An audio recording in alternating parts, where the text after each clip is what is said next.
Caros amigos, estamos mais uma vez aqui no nosso canal Via Romana. Hoje nós vamos terminar este nosso mini curso sobre o Islã, entendendo o Islã. Então nós teremos hoje a nossa última aula, dando seguimento à última que tivemos, em que falamos sobre a nova jihad, novo jihadismo, né? A ideologia de Said Qutb, aquela ideologia que está por trás hoje desses grupos que promovem o Daesh, a Al-Qaeda, etc., né? E nós ficamos de terminar hoje falando sobre a figura do Bin Laden, de Osama Bin Laden, e consequentemente da formação da Al-Qaeda, que tem a ver diretamente com essa questão do arabismo. Nós viemos falando algumas aulas, e também com a questão do Said Qutb, sua ideologia da nova jihad, a necessidade de uma luta para instalar aquilo que os islâmicos chamam de califado, de voltar às origens do Islã, correto? Então nós hoje falaremos, como eu disse, né, sobre a figura do Bin Laden, sobre o papel da Al-Qaeda também nesse contexto aí do novo jihadismo. E também nosso objetivo aqui é desmontar algumas coisas que andam dizendo por aí, principalmente no contexto da nova direita. Fala-se muito de que a Rússia seria a responsável pelo fomento a essa nova jihad, que os Estados Unidos são a grande vítima dessa nova jihad e tal. Na verdade, a gente sabe que de fato o discurso desses neo-jihadistas é um discurso anti-americano, mas nós sabemos também que existe o financiamento americano, o apoio americano a esses grupos, que visa, na verdade, o seguinte: utilizar esses grupos, a anarquia, a desordem que esses grupos criam no Oriente Médio, justamente para justificar, legitimar intervenções ali naquela região. Então o que a gente vai falar hoje é um pouco sobre isso, sobre a figura do Bin Laden, como ele foi utilizado, né, pela política americana, como esse radicalismo islâmico é utilizado também pela política americana, e como isso não tem nada a ver com Rússia, nunca teve a ver. E vamos falar por que não teve, né? Então, em primeiro lugar, aqui eu vou apresentar alguma bibliografia que eu vou utilizar hoje. Uma delas é essa aqui, né, do Thomas Hammond, Bandeira Vermelha no Afeganistão. Fala um pouco sobre a formação do Talibã, né, no Afeganistão, que tem envolvimento direto aí do Bin Laden. E uma outra bibliografia é essa aqui, o livro A Comissão, sobre a investigação do 11 de setembro. Esse livro é do Philip Shannon, um jornalista, que fez um trabalho monumental, um livro bem documentado, trabalho monumental sobre a investigação do 11 de setembro, e ele mostra aqui como o serviço americano, o serviço secreto americano, o FBI, tinham informações a respeito de Bin Laden, das ações da Al-Qaeda nos Estados Unidos, e nada fizeram, deixaram a coisa correr frouxa para daí tirar os dividendos. A gente vai falar um pouco sobre isso já já. Bom, em primeiro lugar, eu quero aqui começar falando sobre o contexto da Arábia Saudita no início do século XX, para a gente poder entender melhor a figura do Bin Laden, onde ele se insere, onde e como a emergência da Al-Qaeda se dá, e como é que a gente consegue explicar essa emergência, correto?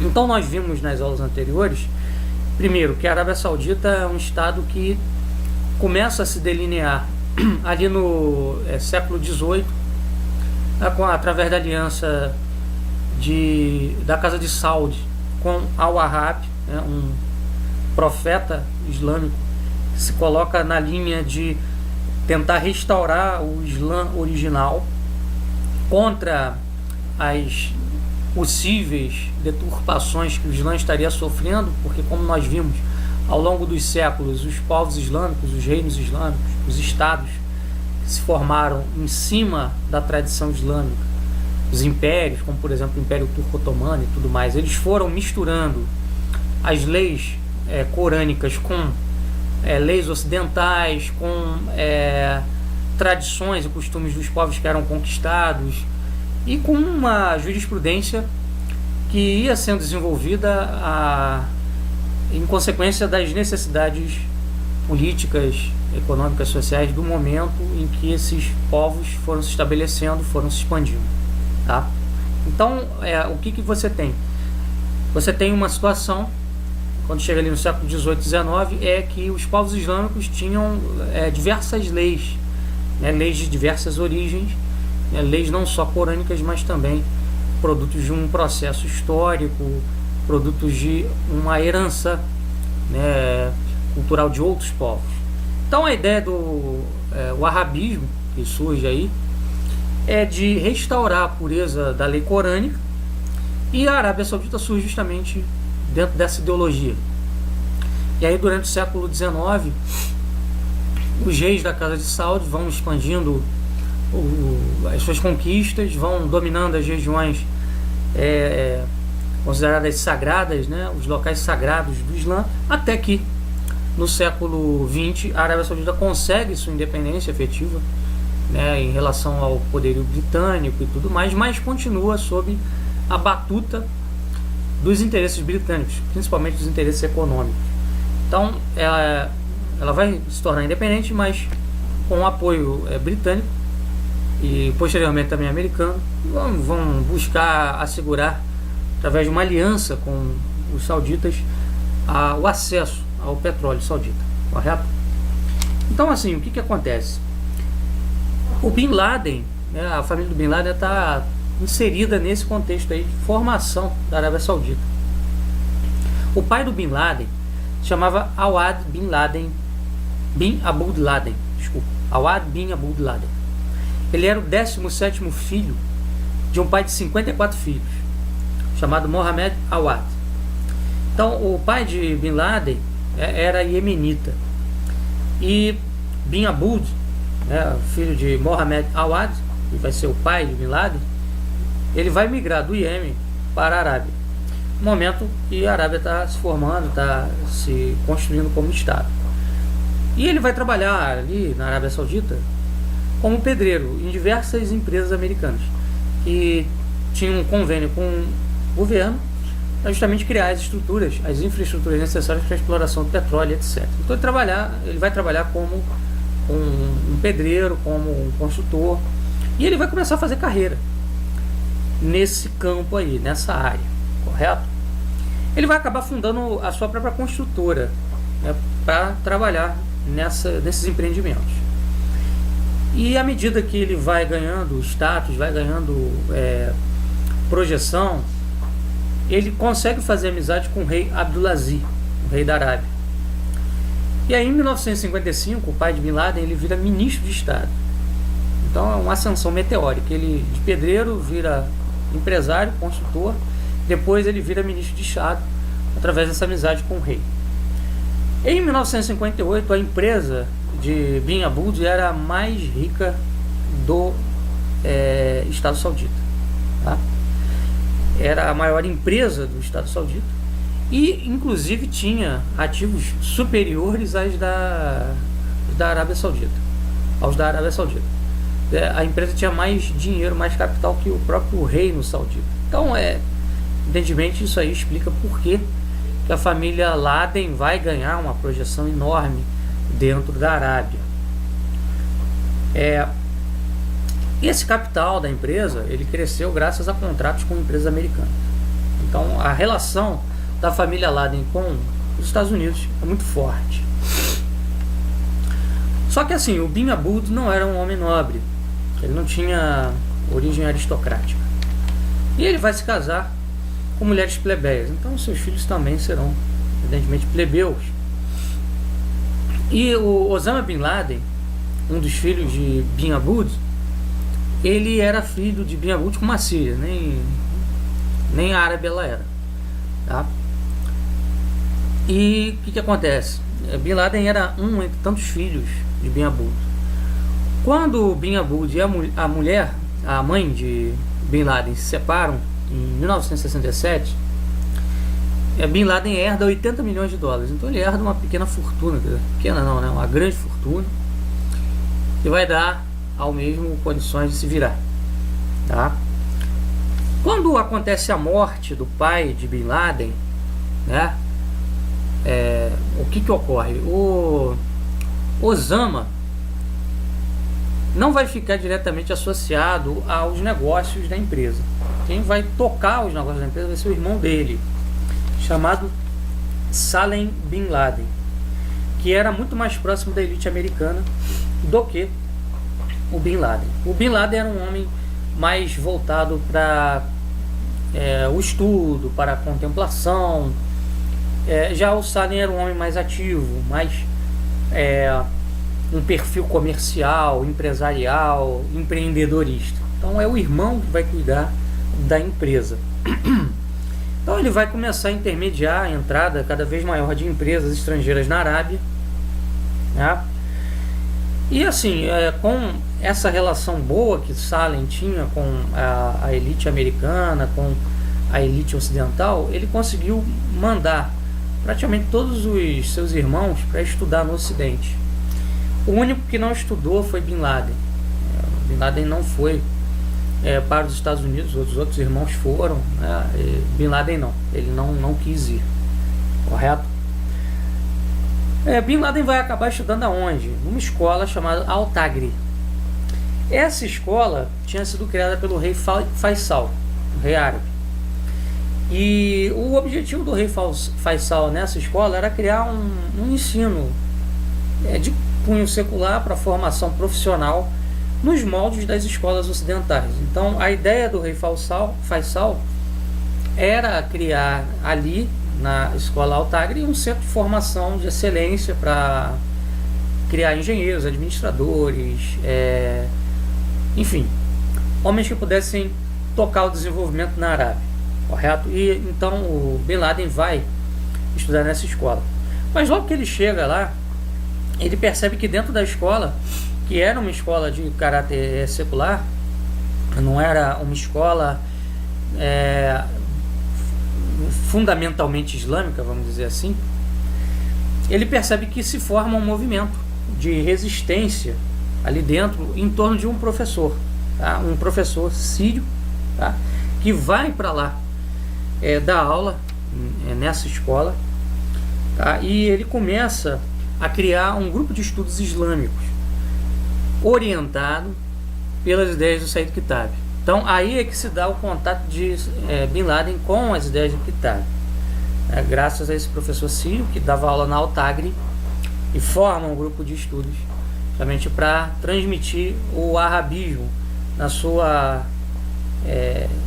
vertente kitabista, né?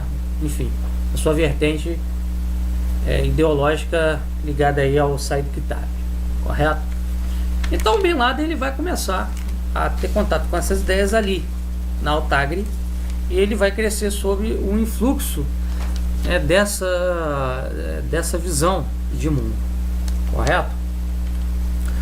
Bom, o que acontece? O Bin Laden ele vai se casar com uma mulher chamada Najwa e ele vai começar a criar os filhos com Najwa num radical maometanismo. Então, com o passar do tempo, Bin Laden vai se tornando um homem cada vez mais fervoroso, mais radical na prática do Corão. E a ideia de Bin Laden era radicalizar ainda mais a ideologia de Kitabi. Bin Laden queria viver exatamente como se vivia na época de Maomé, inclusive no aspecto material. Por exemplo, o Bin Laden chegou mesmo a ponto de proibir os filhos de tomarem remédios fabricados pela alopatia ocidental. Quer dizer, a ideia era usar só aqueles recursos naturais que eram disponíveis na época de Maomé. Houve um caso, por exemplo, um momento da vida de Bin Laden em que os filhos ficaram muito gripados, e ele proibiu a mulher de dar medicamentos. Ele começou a praticar o uso do mel silvestre para tratar a gripe, tal como era na época de Maomé. Enfim, a ideia justamente era voltar àquelas origens da maneira mais radical possível, tá? E aí, à medida que Bin Laden foi se tornando um radical wahhabista, o que acontece? Ele continuou tendo espaço, evidentemente, dentro da empresa, da família, ele tinha direito à participação, mas o que os familiares fizeram? Eles deixaram o Bin Laden a cargo das obras nos lugares sagrados, né? Meca, etc. Então, as obras que eram feitas nesses campos sagrados do Islã ficavam sob a responsabilidade do Bin Laden. Bom, o que ocorre é que em 79 a coisa vai mudar. Bin Laden vai sair da Arábia, vai embora da Arábia e vai para o Afeganistão. Por quê? O que estava acontecendo no Afeganistão? Uma guerra contra os soviéticos. Havia se instalado dentro do Afeganistão um governo de teor socialista, alinhado aos soviéticos, e os talibãs, que seguiam também essa linha mais radical de Islã, resolveram pegar em armas contra a União Soviética, contra o governo de teor socialista. E aí é que Bin Laden começa a sua vida política mais engajada. Ele vai para lá e vai lutar ao lado do Talibã. Ele vai receber, inclusive, apoio das forças americanas, porque não interessava aos Estados Unidos que o Afeganistão caísse em mãos da União Soviética. A gente tem que lembrar ali que é um período de Guerra Fria, a disputa entre comunismo e capitalismo, zonas de influência. Então o Afeganistão era uma zona estratégica e não interessava aos americanos que aquilo ficasse sob o tacão soviético. Então o que acontece é que Bin Laden vai levantar fundos para o Talibã usando a estrutura da sua empresa, da empresa familiar, da empresa de família, a empresa do pai dele.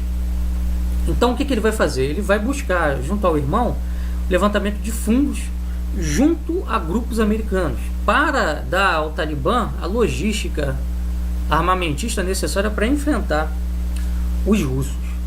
E foi o que realmente impediu que a União Soviética ficasse com uma influência muito forte ali no Afeganistão e tal. Quer dizer, graças a essa articulação de Bin Laden com a família e da família dele com os grupos americanos, é que o Talibã pôde passar a controlar o Afeganistão e a ameaça soviética ali sobre a região fosse eliminada, alijada. Consequentemente, com isso, você vai ter o Afeganistão girando dentro da zona de influência americana, né? Então a gente vê aí que logo o começo da vida política, na vida, né, militante de Bin Laden, ele está aí diretamente ligado aos interesses americanos, e ele só consegue realmente levar adiante o ideário e o projeto Talibã lá no Afeganistão graças, né, a esse apoio, a essa ajuda do capital norte-americano, né? Em 1988 se dá a saída definitiva da União Soviética do Afeganistão, depois de 9 anos de luta. E aí é que se dá a fundação da Al-Qaeda, né? Al-Qaeda significa base militar.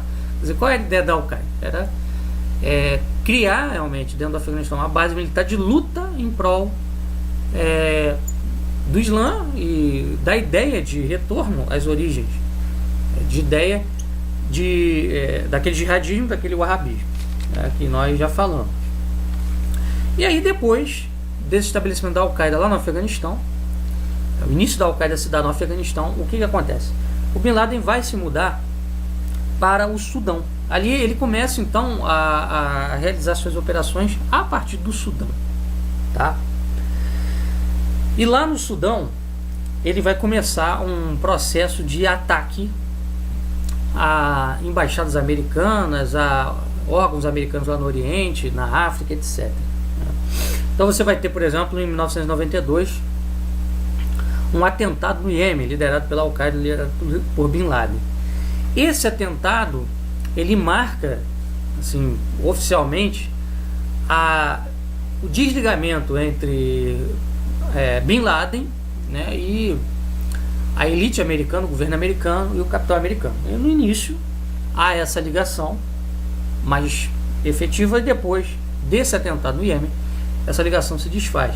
Os Estados Unidos vai pressionar a Arábia Saudita para tirar de Bin Laden a cidadania. Ele vai perder a cidadania saudita por pressão dos Estados Unidos, tá? Mas assim, ao mesmo tempo que isso acontece, em 1996 o Sudão vai oferecer a captura de Bin Laden aos Estados Unidos, mas os americanos vão recusar essa captura. Por que isso? Por que eles pressionaram os sauditas para tirar a cidadania de Bin Laden e recusaram de receber a captura do Bin Laden por parte do governo do Sudão? Isso é muito simples de entender. Como nós falamos no início aqui do vídeo, a política americana sempre foi a seguinte, né? Utilizar a Al-Qaeda, utilizar Bin Laden como um cão raivoso para realizar ataques, evidentemente ali no Oriente Médio, desestabilizar a situação no Oriente Médio, a fim de legitimar as intervenções americanas. Então a gente precisa entender o seguinte: para você criar uma guerra, para você ter uma intervenção ali na região, você tem que ter um motivo, você tem que ter uma razão. O que aconteceu, por exemplo, em 2011 não, em 2001, com o ataque de 11 de setembro, foi exatamente isso. Como nós mostramos aqui, o livro A Comissão, do Philip Shannon, mostra bem essa trama. Quer dizer, os americanos sabiam do projeto da Al-Qaeda de atacar em Nova York, mas deixaram a coisa acontecer justamente para tirar dali a justificativa para que pudessem depois invadir Iraque e Afeganistão. Sem um ataque desse porte, dificilmente seria possível justificar uma guerra, convencer a opinião pública americana a fazer uma mobilização, mandar homens, mandar exército, a conseguir do Senado também a aprovação dessa medida. Então, assim, por um lado, finge-se que somos inimigos de Bin Laden, então pressionamos a Arábia Saudita para tirar dele a cidadania.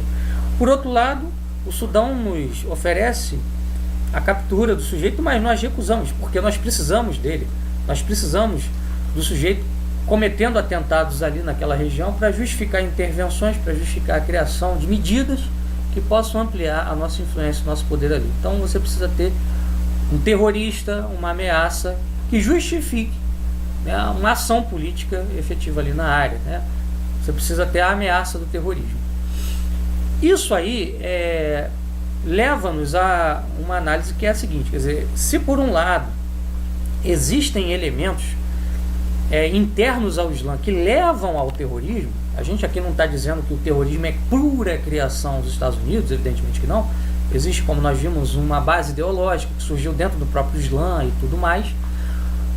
Então tem uma origem autônoma. Por outro lado, há um estímulo americano a esse terrorismo, né? Um estímulo por baixo dos panos, quer dizer, o fornecimento de armas, fornecimento de logística, né? Uma espécie também de vista grossa em relação a algumas ações terroristas, deixar passar algumas ações terroristas para justificar outras medidas de caráter mais amplo, mais global, no sentido de ampliar o poder de polícia norte-americano no mundo, e por aí vai. Aqui o livro do Shannon, né, A Comissão, tem uma passagem muito interessante que eu gostaria de citar a vocês, que fala do seguinte: fala de um relatório de Scheuer, que era um dos investigadores aí da comissão, que tinha a responsabilidade de investigar o que estava realmente por trás do 11 de setembro, como é que tinha se processado tudo aquilo, quem eram os responsáveis, etc. Então, aqui na página 235 do livro A Comissão, diz o seguinte, aí é Scheuer dizendo, né? Em 1997, nós tínhamos mais informações sobre a Al-Qaeda do que tínhamos sobre grupos terroristas contra os quais vínhamos reunindo durante 20 anos. Então Scheuer deixa claro que em 97 o governo americano tinha muito mais informação sobre a Al-Qaeda do que sobre qualquer outro grupo. E não é porque fôssemos grandes nisso. Realizamos algumas operações muito boas, mas tivemos um par de vira-casacas que foram mesmo de ouro, porque não apenas corroboravam o que havíamos coletado, como ainda acrescentavam mais. Ele se referia mais especificamente especificamente, desculpa, ao mais importante dos desertores vira-casacas da Al-Qaeda, Jamal Ahmed Al-Fadli, um árabe nascido sudanês que havia sido um confiável tenente de Bin Laden em Khartoum, capital do Sudão. Então aí, o Jamal Ahmed, ele havia sido o braço direito de Bin Laden no Sudão. Como nós dissemos, Bin Laden vai para o Sudão, vai viver lá de 91 a 96, e Fadli, ele vai desertar do jihadismo e da Al-Qaeda e vai para os Estados Unidos em 96 e vai levar muitas informações sobre a Al-Qaeda, com suas organizações, seus planos, para o serviço secreto americano, né?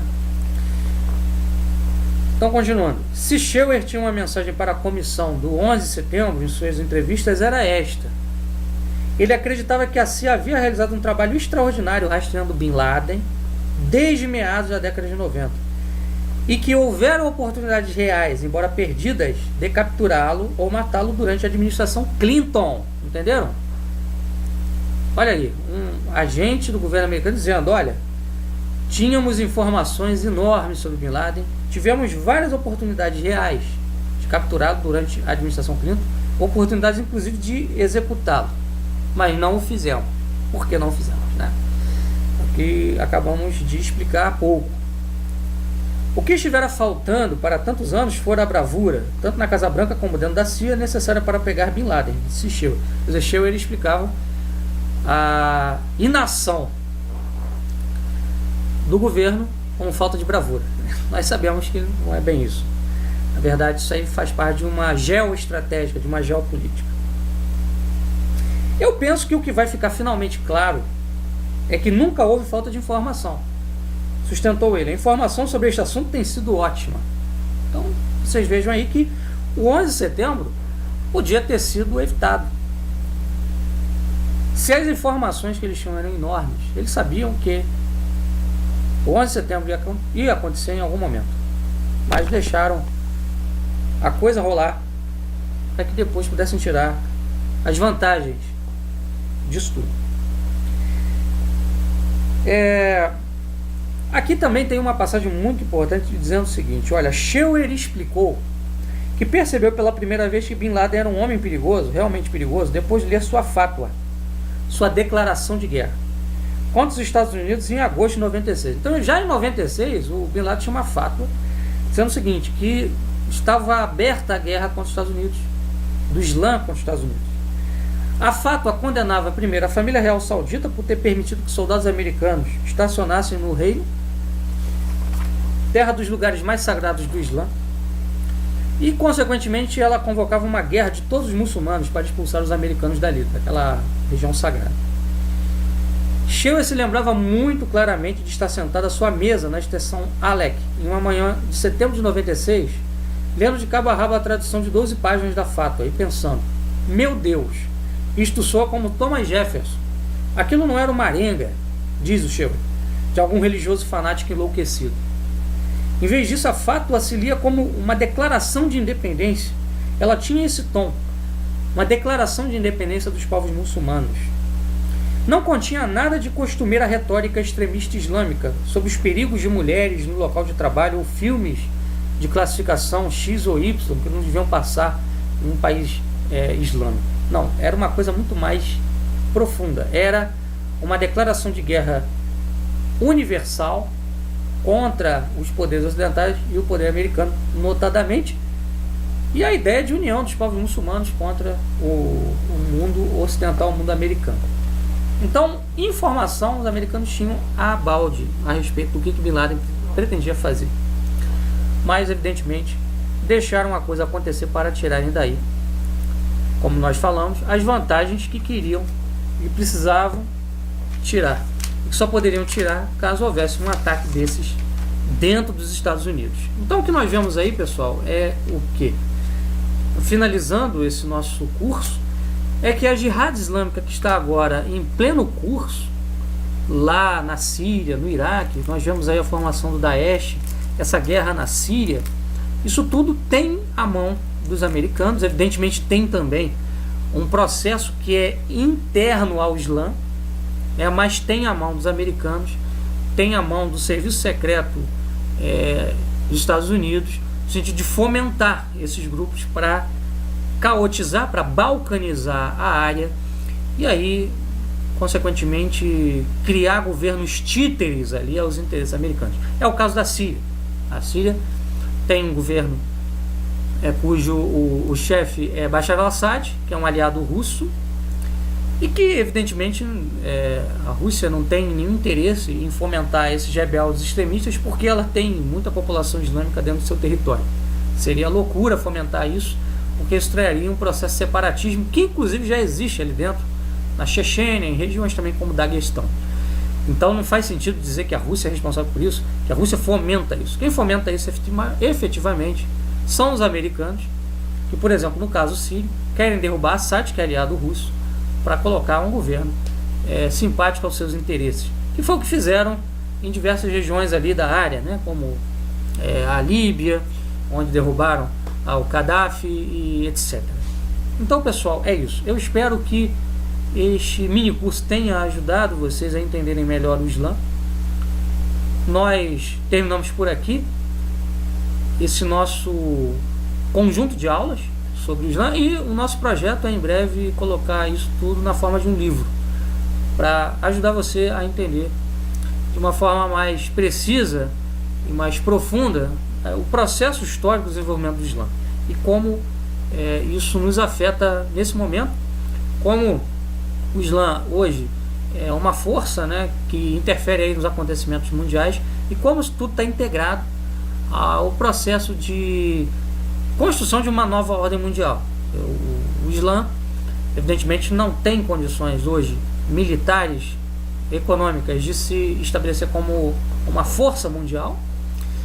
É claro que esses grupos jihadistas buscam reconstruir o califado, mas evidentemente não tem ainda o poder para efetivar isto e transformar o califado num poder mundial a disputar o domínio com os americanos. Então, dentro desse processo todo, você tem interferência do novo-ordismo mundial, do poderio americano, dos interesses estadunidenses e também dos interesses ocidentais ali dentro do Oriente, tentando se aproveitar do caos criado por esses grupos para implementar uma nova ordem, implementar guerras e, consequentemente, mudar a estrutura ali dentro e, inclusive, fazer avançar essa agenda modernizante, que é a agenda da nova ordem mundial, né, igualitária, libertária, etc.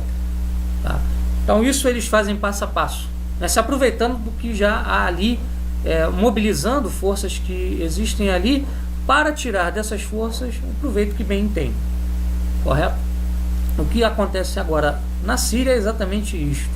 O que está em jogo ali é exatamente essa questão toda do novo ordismo mundial tentando derrubar um governo legítimo, o governo de Assad, por mais que seja um governo ditatorial, um governo que respeita as minorias que existem ali na Síria, principalmente cristãos, para implementar uma nova relação de forças na região. Então nós ficamos por aqui, agradecemos aí a sua atenção, o prestígio que vocês nos deram a assistir às nossas aulas, e esperamos que elas possam ter contribuído em alguma medida para que a reflexão sobre esse assunto se amplie. Uma reflexão que falta na grande mídia, que falta em alguns setores políticos, né, principalmente esquerda e direita, que nunca entram de chofre nessas questões, geralmente desinformam. Então nós agradecemos a você a atenção e esperamos que a gente possa se reencontrar em breve em outros mini cursos aí sobre assuntos também de grande relevância. Um abraço a todos vocês, fiquem com Deus, até a próxima.